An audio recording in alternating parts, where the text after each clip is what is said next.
نبی کی باتوں کا انکار کر کے نبی کی باتوں کے مقابلے میں اپنی بات پر خوش ہونا، حالانکہ بربادی اور تباہی کے سوا کچھ نہیں۔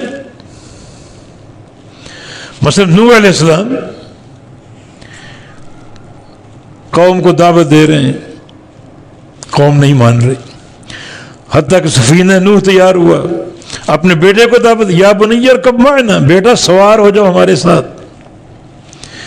یہ سوار ہونے کی دعوت دینا یہ دین کی دعوت تھی۔ سوار آج وہ ہوگا جو دائرہ ایمان میں داخل ہوگا، جو کشتی نوح سے باہر ہے وہ کافر مانا جائے گا، کافر قرار دیا جائے گا۔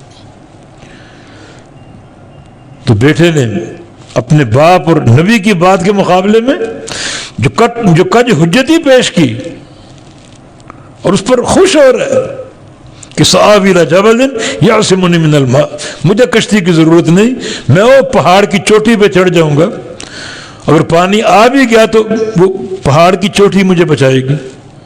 یہ ہے نبی کی دعوت کے مقابلے میں اپنی عقل کی بات اور اس پر اترانا اور خوش ہونا کہ ہم نے بڑا تیر مار دیا، بڑی کمال کی بات کر دی۔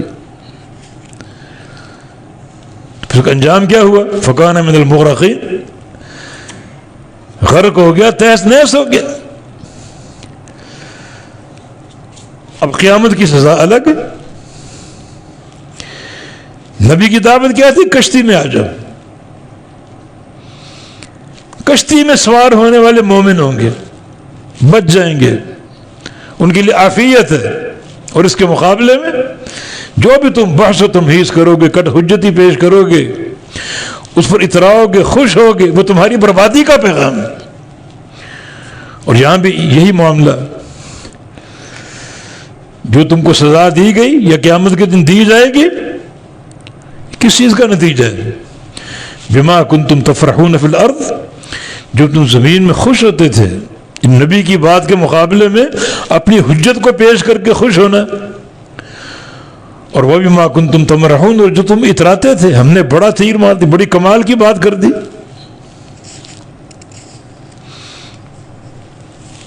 اور واقعتاً جب حق کا انکار کرو گے تو یہ بات کبر تک جائے گی، یہ کبر اس کا سبب ہوگا۔ نبی علیہ السلام کی حدیث ہے الکبر بطر الحق، اصل تکبر حق کا انکار کرنا ہے، حق واضح ہو جائے اور اس کا انکار کر دے، اصل تکبر ہے۔ تو تم نے اسی طرح حق کا انکار کر کے اور نبی کی باتوں کے مقابلے میں اپنی باتوں کو پیش کر کے خوش بھی ہوتے تھے، اتراتے بھی تھے اور کبر کا مظاہرہ کرتے تھے۔ سزا واضح ہو گئی۔ اب کیا ہے؟ ادخلوا باب جہنم، جاؤ داخل ہو جاؤ جہنم کے دروازوں میں، خالدین فیہا، اس میں ہمیشہ رہو گے۔ فبئس مثوى المتکبرین، برا ٹھکانہ ہے تکبر کرنے والوں کا۔ وہی تکبر کی بات، تکبر کس چیز پر؟ نبی کی بات کو جھٹلا کر، نبی کی بات کو مان لینا حق اطاعت ہے، حق اتباع ہے، اور نبی کی بات کا انکار کر دینا یہ کبر کا باعث ہے۔ تو تکبر کرنے والوں کا ٹھکانہ بہت برا ہے۔ ادخلوا میں جہنم کا دخول ہے، داخل ہو جاؤ، اور خالدین فیہا جہنم کا خلود ہے۔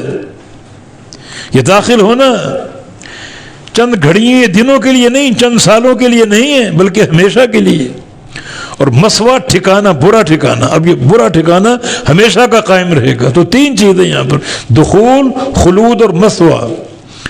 دخول داخلے کا حکم جہنم میں، اور خلود ہمیشہ ہمیشہ کے لیے، اور مسوا اب یہ ٹھکانہ بن چکا تمہارا، کبھی اس ٹھکانے سے باہر نہیں نکلو گے۔ تو کتنی ہیبت ناک سزا ہے۔